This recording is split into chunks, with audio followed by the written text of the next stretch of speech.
ارجوك ما تجيش تشتري انت وعيالك من عندنا تاني. ما تتكلمي عاجل يا وليه بدل ما اخده وما بتجيش فلوس خالص. كدابه، لسه الخلاش اللي فتشنا في بضاعه، احنا اسعارنا غاليه، ويلا بقى الصبح نهارك ابيض. بس جنزيرة لو عايز يفتشك هيفتشك. انا هاخد منك كيلو البانيه ب 200 جنيه، مفيش 300 دي. لادد معاك الكلام ده؟ ليه؟ مش لادد، انا هرازيك في وسط السوق كله.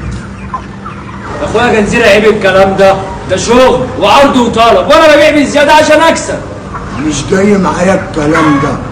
انا الايام الجايه هاكل بانيه عشان الدايت.